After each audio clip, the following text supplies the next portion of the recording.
In a museum, you can always tell where there's an ancient Egyptian collection because people flock to see the mummies, especially children, because they have a macabre interest in this. And I think people have this idea that, there's something so strange and yet compelling about looking at long dead people who are almost, because with mummies they're so well preserved, they almost seem alive to us. And it gives you a sense of connection with the past, as well as sometimes a sense of, oh, this is really bizarre. No less fascinating are the curses and spells allegedly cast over Egyptian tombs. Howard Carter and his crew are said to have fallen victim to the curse of the pharaoh.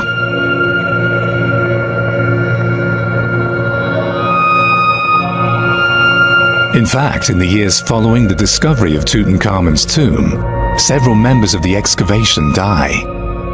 Yet, demonstrably all of them of natural causes. In royal tombs, there are texts that curse robbers or desecrators. But as Egyptologists keep on discovering new tombs, there is no truth to a curse of the pharaohs. In April 2021, the world watches spellbound as 22 royal mummies are driven through Cairo in a parade. Their destination, the new exhibition rooms in the National Museum of Egyptian Civilization.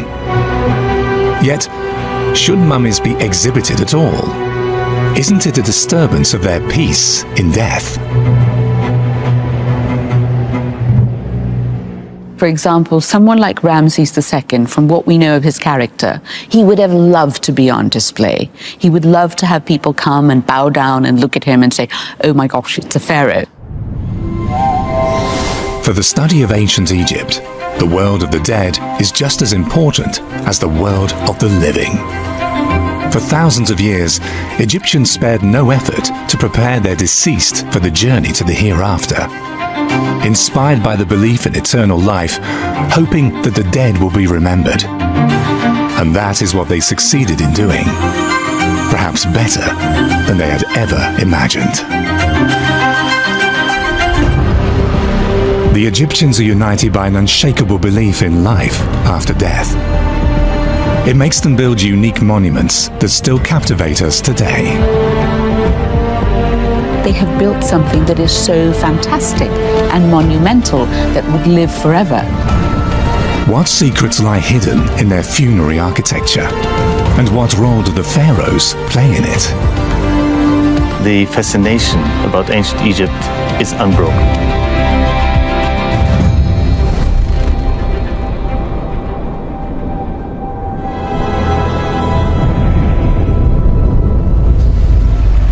Day after day, the sun rises anew, only to set again in the evening. Year after year, the Nile floods its banks and gives new life to the land.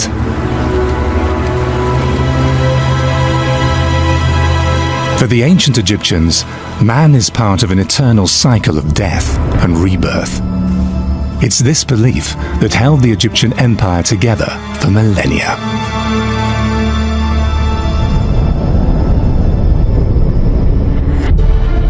The pyramids of Giza stand for this unshakable belief. They are not only the oldest, but also the only survivors of the 7 wonders of the ancient world. Once the Pyramid of Khufu towered into the sky, nearly 147 meters high. Today it's a good 10 meters smaller. The inhabitants of Cairo use it as a quarry during the Middle Ages, which is why just a little under 138 meters remain today. Nevertheless, it's the largest pyramid in the world. Pharaoh Khufu, better known by his Greek name Cheops, commissions the monumental structure nearly 5,000 years ago. He names his pyramid Akhet Khufu, which means the horizon of Khufu. It's the time of the Old Kingdom, an era also called the Pyramid Age. But even the ingenious Egyptians started small. During the centuries before the pyramids, kings are buried in so-called mastabas. They probably developed from burial mounds covering the tombs of the first rulers of Egypt. The hotspot for this type of tomb is the necropolis of Abydos, about 500 kilometers south of present-day Cairo. Over a period of about 3,000 years, Egyptian rulers had their tombs and funerary temples built here. Abydos is one of the oldest sites where we encounter an extensive burial ground, complete with royal tombs. During this period, an entire series of conceptions and rituals develops, which over the centuries will play an important role in Egypt. From Abydos, the first pharaohs ruled the land, and it's here that their necropolis is built. An empire of the dead, built by the living on the west bank of the Nile, where the sun sets.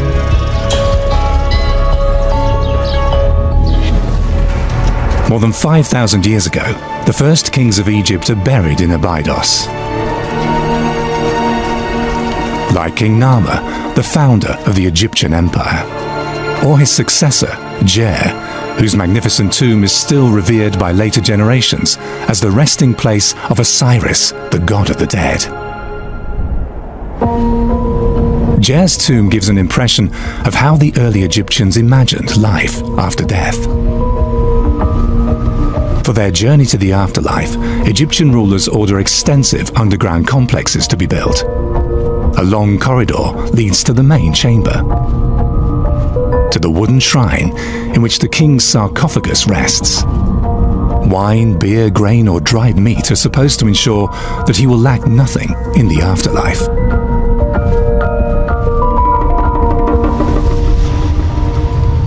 The funerary goods show that even back then, the Egyptians believed in life after death. After all, why waste precious objects on a dead person if you're not convinced that he can use them? Such as the funerary goods from the tomb of Khazakemwi, a ruler of the Second Dynasty. For a king, gold decoration is a must. Or vessels made of precious bronze. Many of these things serve a practical purpose: to allow the deceased to continue life in the hereafter without the slightest hitch.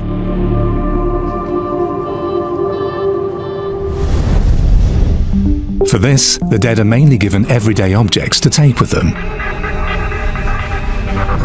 Later, sayings on the walls of the pyramids are added to ensure that the pharaoh will be well in the afterlife. During the Middle Kingdom, magic knives come into fashion, which, according to inscriptions, are supposed to protect mothers and children in the afterlife. From the New Kingdom onward, the Book of the Dead becomes a bestseller, a guide on how the deceased can survive the judgment of the dead and attain immortality. In the late period, the head of the deceased is placed on a so-called head disc. The magical amulet keeps him warm and will scare grave robbers away, so the belief. The architecture of the burial chambers, too, follows practical considerations. A staircase leads to the west, where, as the Egyptians believe, lies the realm of the dead. It allows the deceased king to leave his tomb and move on to the afterlife. Finally, the tomb is sealed with cedar beams and bricks. On top, a plain mound of earth. The royal tombs were covered by burial mounds, since to create the tomb, a deep pit had to be sunk into the ground. The soil from this pit was then put back into the pit after the king was buried. This is a phenomenon found in other civilizations too, so that the burial site could be seen from afar. The burial mound is also reminiscent of the creation myth of the ancient Egyptians, of the primordial mound that rose from the primordial flood. It was essential that they also had a very clean mouth, because they'd be speaking the words before the god. And so they used something which is quite a modern thing. Basically natron salt, a kind of bicarbonate, rather like a modern bicarbonate toothpaste, which would get their teeth nice and clean. Scrupulous not only with dental hygiene, They wore reed-woven sandals and robes of pure white linen. And having transformed themselves in this wonderful way, they also had access to these polished metal mirrors. They could then admire their transformed appearance because it was important to distance themselves from the great unwashed. For the ancient priests, cleanliness really was next to godliness, and they were the God's chosen people.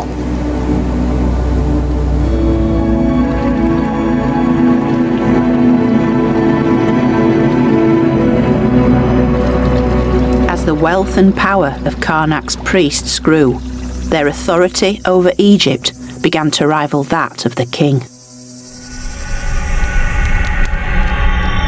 Karnak's priests had far-reaching influence, active not only by day, but also by night. One of these priests was called Nakt. He was a priest of the hours of a moon, which basically means he was an astronomer, and he would sit by night on the flat temple roof, which was effectively an ancient observatory, and he'd be able to chart the progress of the stars and planets in the sky, watch the movement of the heavens. And by doing so, the priests of Egypt were able to work out when to celebrate specific events. But of course, what this meant is that Karnak never closed. It was a 24-hour-a-day concern. It meant the priests were always there. It meant the priests were always watching.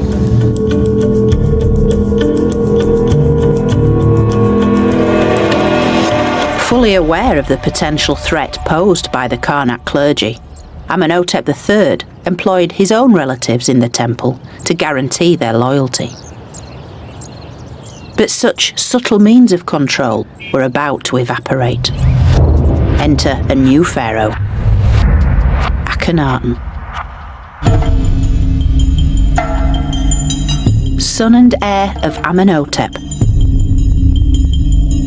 But unlike his father, Akhenaten was no diplomat. His zealous ambitions would soon plunge Egypt into an age of political and religious extremism. Early in his reign, Akhenaten found a swift way to stamp his authority on the priests by building a controversial new temple complex at Karnak. Now, what we're looking at here is something very, very unusual. It's part of a wall from Karnak Temple, but not the traditional part of Karnak Temple. It's a section that was built a little way beyond, and it was a new revolutionary building. It wasn't built like the old-style Karnak in huge, big, monolithic blocks of stone, but these small, easier-to-handle blocks, which meant, of course, it could almost spring up overnight. But most shocking of all were the images that this new temple portrayed. Akhenaten had begun to dismantle Egypt's traditional religion and replace its many deities with a single god. If you look very carefully, the images are very different to what went before. A moon is nowhere present. The god of Karnak himself isn't represented in his own temple, because the god shown here is a form of the sun god called the Aten. And you can see the multiple rays coming down, ending in human hands, giving their blessings to the main figure here. And it isn't the high priest of Amun. For Amun's priests were no longer in control at Karnak. And Amun himself was now replaced by the Aten sun god. In fact, life in Egypt was turned on its head. And whereas previously courtiers would bow very low before their monarch, now times had changed. These people have their faces in the dirt before Pharaoh. They're lying prostrate before him. This marked the beginning of a new age. It was an age when the only way to reach God was through his intermediaries, twin monarchs, Akhenaten and his wife and co-ruler Nefertiti. And when the priests objected, the royal couple closed Karnak, sacked its priests and seized its treasury. They then moved their whole court 400 kilometres downriver from Thebes and in less than 10 years built a brand new city.